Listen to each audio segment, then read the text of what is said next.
Hello, everyone. This is the fourth class for the course of social psychological perspectives on health. In the previous lecture, I talked about uh, how the process of depersonalization and determinants of social identity salience.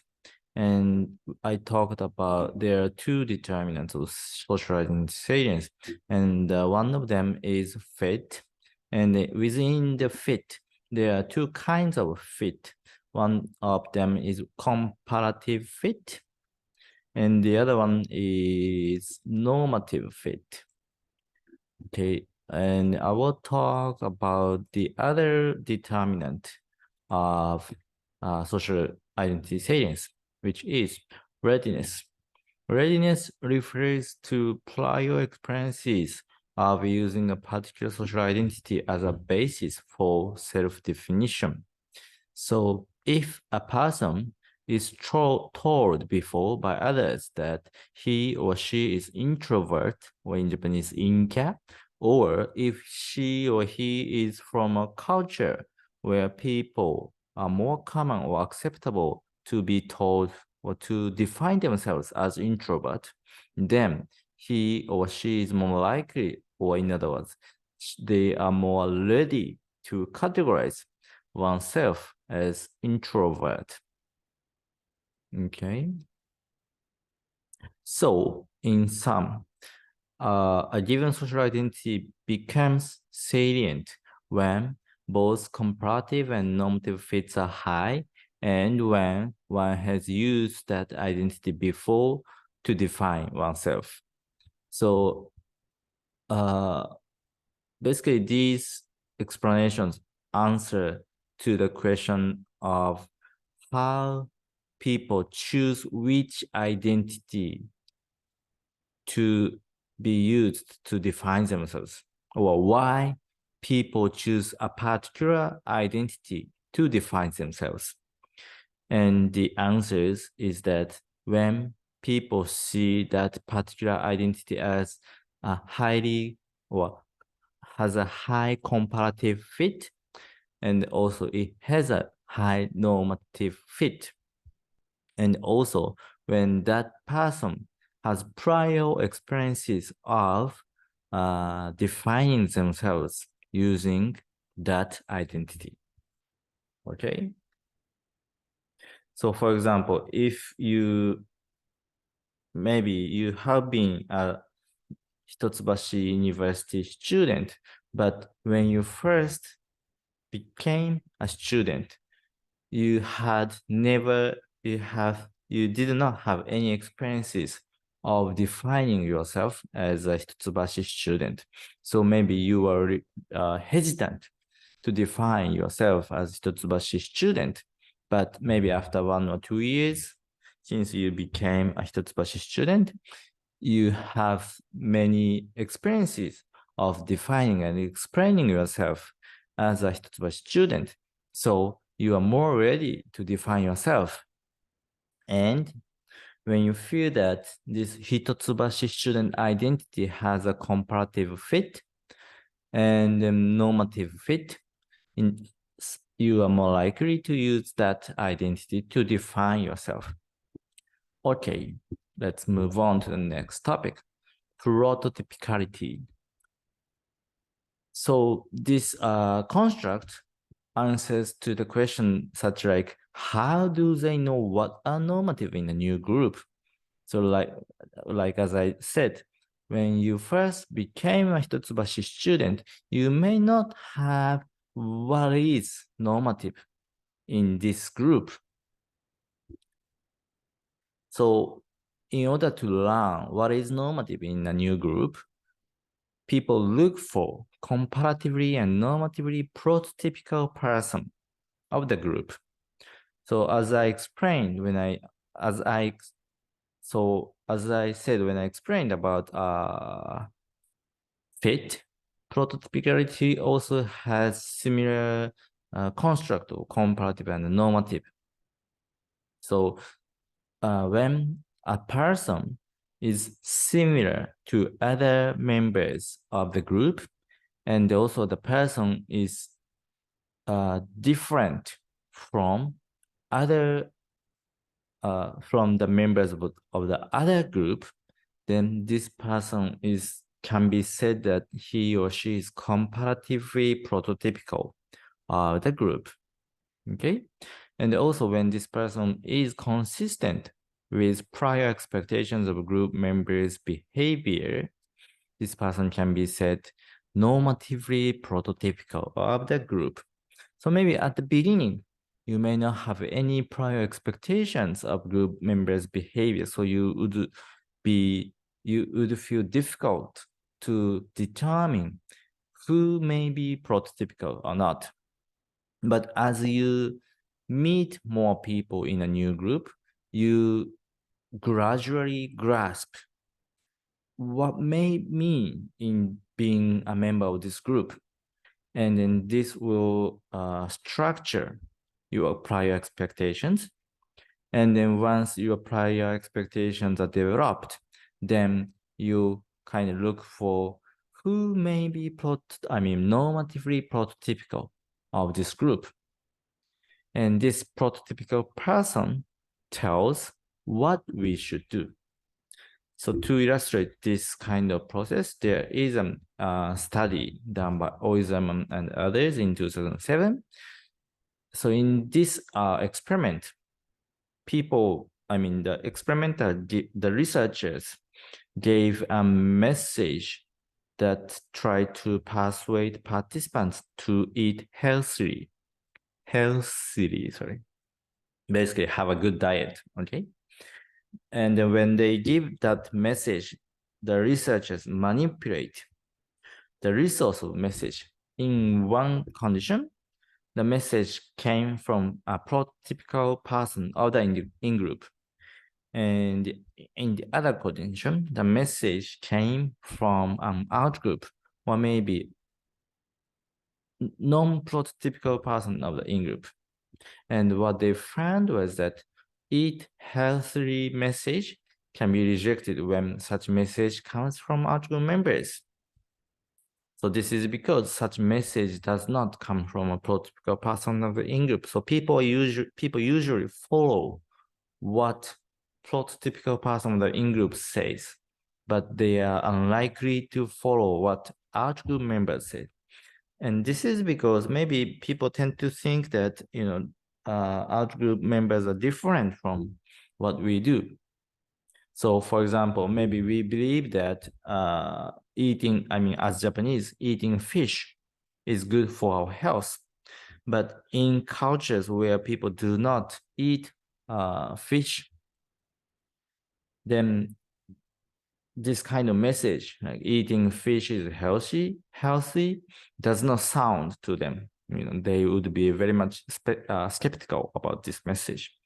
But when Japanese researchers say that eating fish is good for our health, then we as a Japanese are more likely to be persuaded because this is normatively fit or normatively prototypical of our behavior. And then also maybe eating fish is kind of give a good contrast of us in group and others out group. Okay, so this example can be formalized as the following hypothesis. 9, the influence hypothesis, when and to the extent that people define themselves in terms of, say, shared social identity, they will be more likely to influence each other. So when they share the social identity, they are more likely to influence each other. And then this is because they perceive each other as prototypical. And hypothesis 10, the prototypicality hypothesis, people will have more influence in defining the meaning of a given social identity to the extent that they are seen to be representative of that identity. Okay, so I think these two hypotheses can be summarized as this figure. So when people have high group identification, they are more likely to be perceived to be representative of that group or identity. This is because when they internalize the group membership more strongly, they are more likely to behave like a member of the group, or they would strive to be consistent with the norms of the group and the values of the group, and then also how others behave, how other members of the group behave. So by fitting themselves to the norms and the values of the group, they will be more likely to be perceived to be representative of that group. And by being perceived to be representative of that group, they would have more influence on others because these people are perceived as prototypical of that group. And as I said, those who are perceived as prototypical of the group would have more influence on other members of the group. Okay, next. Social identities are important psychological resource. So as I have been saying that belonging to a group, well, first of all, people are motivated to perceive themselves as positive. And when they belong to a group, they try to enhance the positivity of that group so that they can perceive their social identity as positive as possible. Okay. And through belonging to such groups more and more, they would have more important psychological resources. So you can say that the more social identities a person has, the more benefit they should experience because these gives them access to more resources. And then I will explain in more detail what resources they will get from belonging to more groups. And then past studies have shown that patients recovering from stroke and from depression, they tend to recover better when they belong to more groups, or when they have more social identities than those who belong to fewer groups or have fewer social identities. And then also students moving on to university, adults adjusting to becoming older, and sports people like athletes or people who are measuring in sport would recover better from physical exertion. And then these are true when they belong to more groups than fewer groups. And also studies of various populations by Jet and her colleagues also show elevated self-esteem of people who belong to more groups than those who belong to fewer groups. So this can be formalized as hypothesis 11, the multiple identities hypothesis, providing they are compatible with each other. The groups are compatible with each other, important to them, and positive. The more social identities a person has access to, the more psychological resources they can draw upon, and the more beneficial this will be for their health. Okay? So maybe I have said a few times before, but belonging to a group should be good for our health, but that would be the case only if that group gives us a positive identity. So when the group identity is compromised or stigmatized, belonging to that group would not give us benefits. And this is also true for belonging to multiple groups. When the groups are compatible with each other, and when the group is important and positive to ourselves, then we would enjoy more benefits from belonging to those multiple groups. Okay. And then some people may think that, well, I belong to only one group, or maybe I belong to just two groups. So maybe do I have poor health? And then that may be true, but social identities can be provided. So the number of social identities is not fixed, but you may increase them, or you sometimes decrease them. Okay. So residents in care homes, like older people, show better cognitive, mental, and physical health if they build social identity with other residents. So as I said, just belong to a group would not mean that they have social identities, but they need to develop social identities. And then maybe care homes can provide some like how do you say, some programs to develop their social identities with other residents and as well as the care home. And there are several research showing this point, and also those who are homeless or recovering from substance abuse improve their mental health by bringing them together in groups. So there are like group therapies for substance abusers,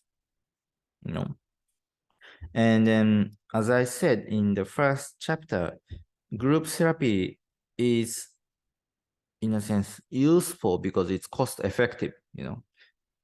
One therapist treats just one patient would be less cost effective compared to one therapist treating a group of people. But this is not good in not only in terms of cost, but also by providing a group therapy, people can actually gain social identities. And then this social identity actually help them recover better. And also motivation, well-being of workers. When workers can develop social identities with their workplace or with their workmates, co-workers, their motivation would be high and their well-being would be also high.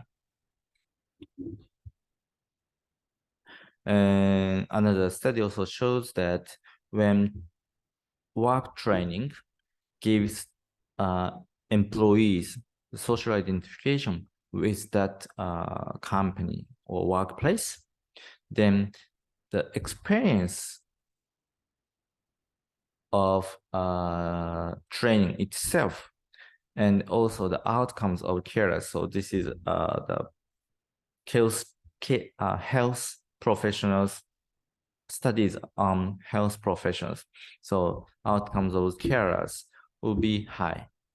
And then this would be true only if that such training gives them higher social identification. And then I have how do you say? I have typo here, sorry. Social identification, not through experience, but social identification through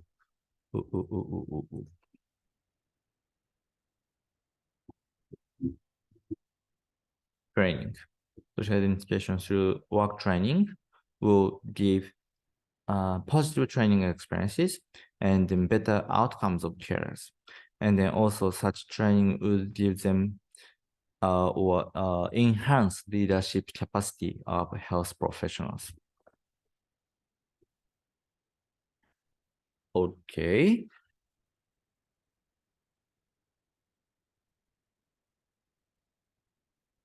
All right, let's move on. So as I said, belonging to multiple social groups give us psychological resource and even multiple psychological resources. And such psychological resources include four kinds: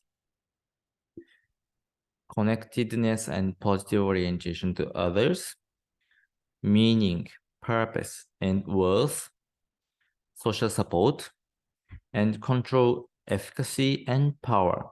So I will take one by one to explain what these mean. First, connectedness and positive orientation to others.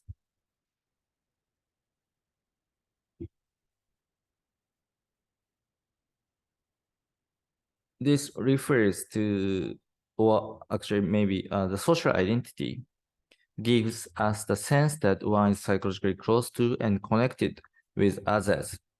So from social identity perspective, this means that others become someone who are different from the self to who are part of the self. So when you do not feel close or connected with others, someone is just like someone different from us, different from the self. But when you develop social identity with others, this someone will be a part of yourself. And then this sense of part of the self gives you the sense of connectedness and then also positive orientation to others. And the past studies have shown that a sense of connection has profound implications for health. And this, because of this, past research have been studying the social network or weekly contact with others. Past research have been examining how the size of social networks and the interpersonal contacts is associated with health, but not simply because the social network size is big or simply because you meet many people in the previous week doesn't mean that you feel connected. Well, it doesn't mean that you have positive orientation to those. But if you share social identity with those people, you, from this social identity perspective, you actually feel connected with those people because others are now at the part of the self by sharing the social identity. And then also because they are the part of the self, you would have positive orientation to others.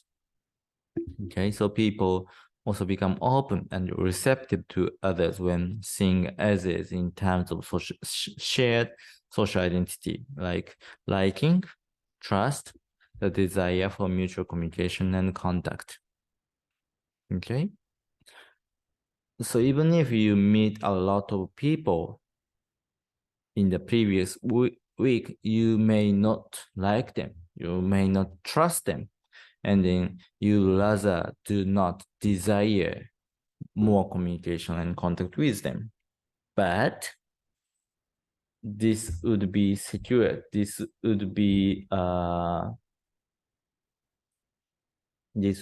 true if you share social identity. If you share social identity, you are very likely to like them, trust them, and you would desire for more mutual communication and contact. And these kinds are also shown or proved even in minimal group context. So even in minimal group context, people view others more positively and trustworthy.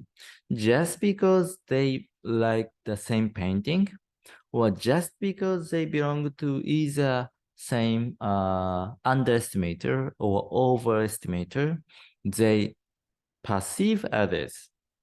They perceive same overestimator or underestimator more positively and trustworthy even. And then also, just because they happen to be in the same group, they're more likely to respond more positively to their communication. So these are all the effects of shared social identity. So these examples, these past studies can be formalized in the following hypothesis. Hypothesis 12, the connection hypothesis. when and to the extent that people define themselves in terms of shared social identity, they will be more likely to perceive themselves as similar and connected, and to be positively oriented towards each other, such as trusting of each other. Okay. Okay, so that was the first psychological resource. And the second one, meaning, purpose, and worth. Worth. Okay. I'm not so good at pronouncing TH. Anyway, groups work towards particular collective outcomes. So belonging to groups give us meaning, purpose, and worth. This is because groups work towards particular collective outcomes, like companies or like sports teams. And this gives a sense of common direction and purpose. So by belonging to a group, we now know which direction we should go and then for what purpose we should work together. And their contribution to common goals would be valued by other in-group members, and they would see their efforts worthy and worthwhile. So you can maybe understand this point by comparing working as a group and working as an individual. When you make effort as an individual, maybe that's good only for yourself. But when you make effort for your group, then your effort would be valued by other work members, other group members. And then also you would see your effort worthy and worthwhile because you are actually respected by others and you are valued by others. So this can be formalized as a following hypothesis. Hypothesis 13, the meaning hypothesis. When and to the extent that people define themselves in terms of shared social identity, that identity will focus their energies and imbue them with a sense of meaning, purpose, and worth. Notice that for each hypothesis, there is this kind of phrase, when and to the extent. So when it's like you define yourself as in terms of shared social identity or not. But to the extent means that some people may strongly define themselves in terms of that shared social identity, while others will maybe only weakly define themselves in terms of shared social identity. So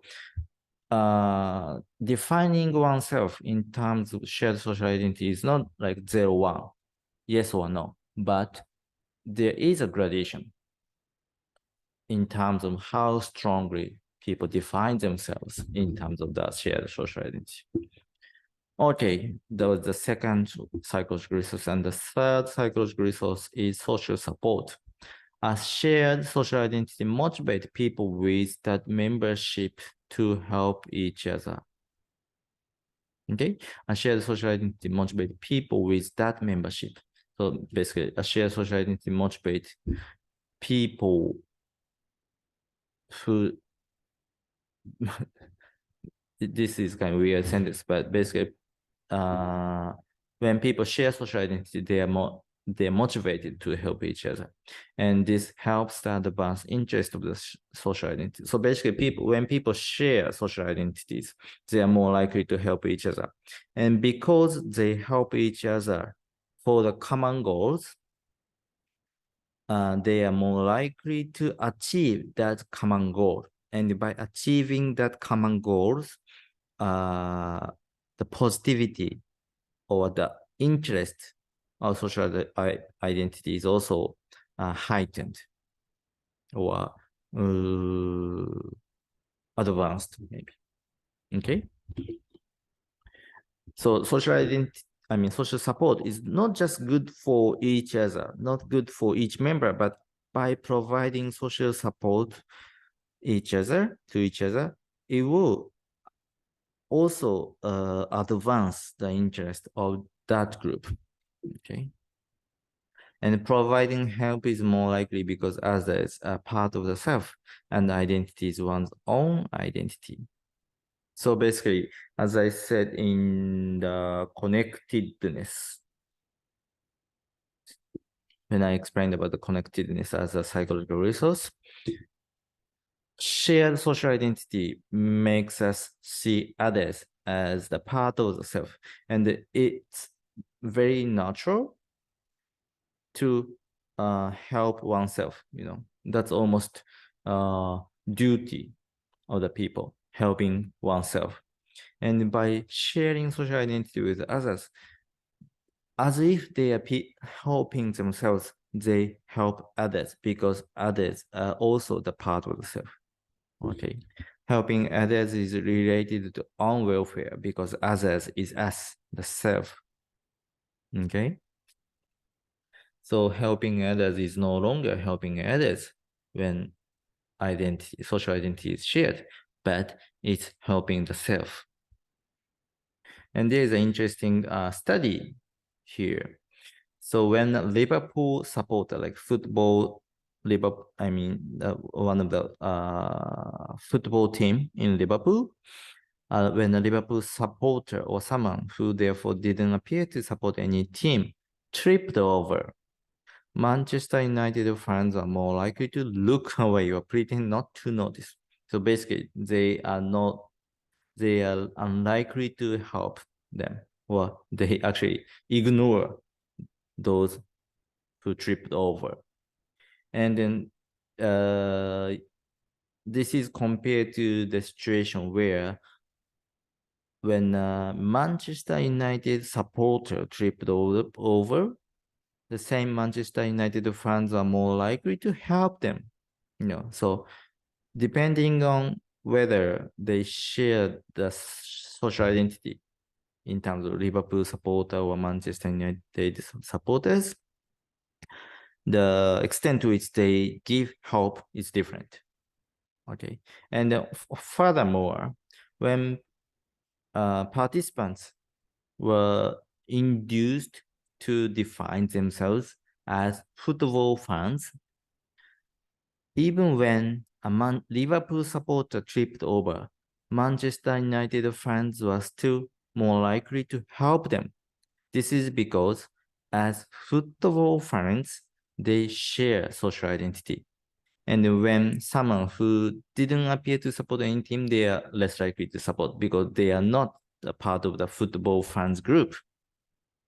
Okay, so how people define themselves can be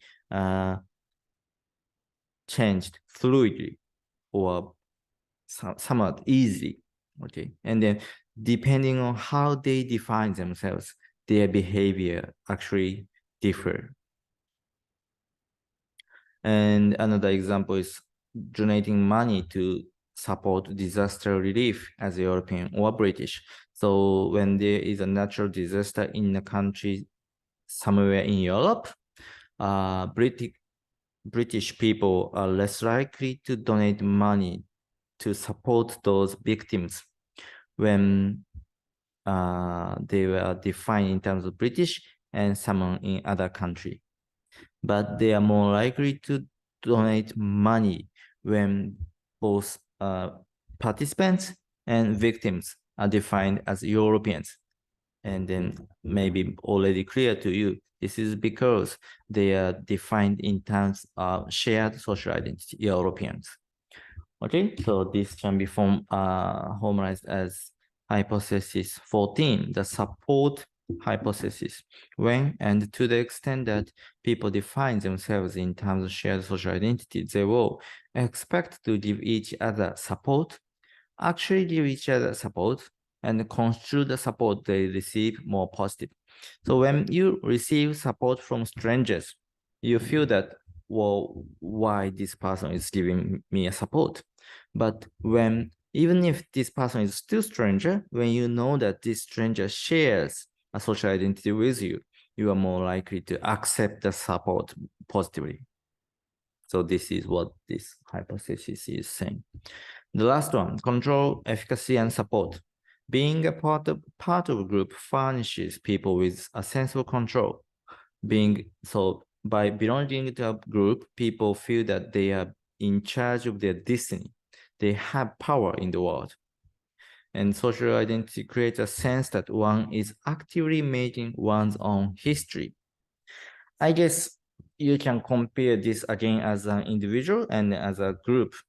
So when you define yourself as an individual, you may feel alone or you may feel powerless. Like you may think that, well, as an individual, I would not make much difference in the world. I would not make much difference in the history. So I feel powerless, or maybe I'm not very much motivated to take any actions. But when you define yourself as a member of a group, maybe as a group, I can make a difference. All right. This is like this is, I think, relevant to the example of Black Lives Matter. As an individual Black people, they may feel powerless to change the discrimination. But as a group who support this Black Lives Matter movement, they feel more power, and then they feel that they can make difference in the society, and then they can create their own history. And then also some research have argued that a sense of control is 6 pillars of life satisfaction. So when people have a sense of control in their life, they would have higher life satisfaction. And so this can be said as the hypothesis 15. When and to the extent that people define themselves in terms of shared social identity, they will develop a sense of efficacy, agency, and power. Okay. So key resources that flow from shared social identity. So this is like a summary of what I have just said. Connection, positive orientation to others, known to be related to health, and feeling more supported and safer, meaning, purpose, and worth, knowing why or what they live for and their values. So you can compare those who know why they live and those who do not know why they live. I think it's very obvious that people who know why they live experience better well-being.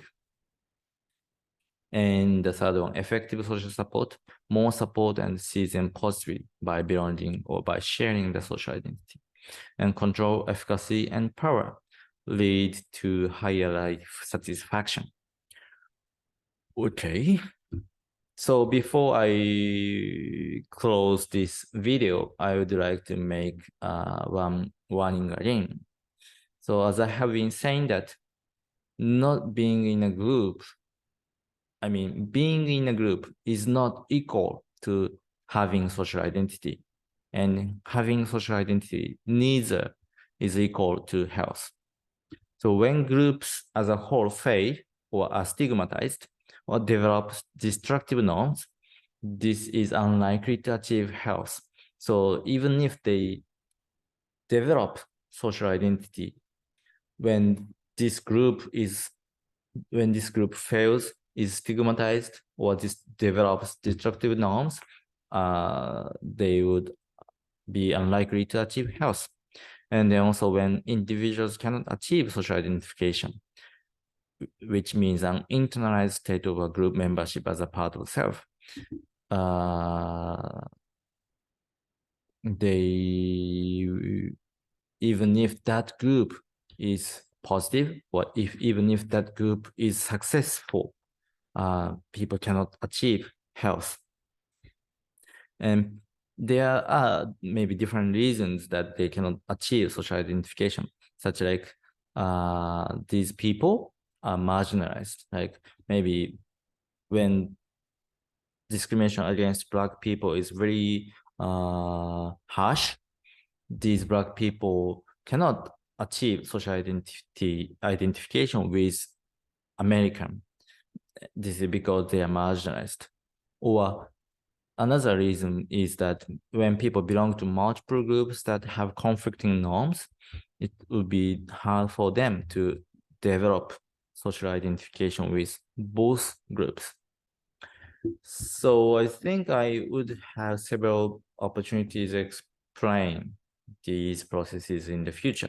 But this is the end of chapter 2. Yeah, it was long, but we finally finish chapter 2. And in the second video, I will move on to chapter 3. Okay, Thank you.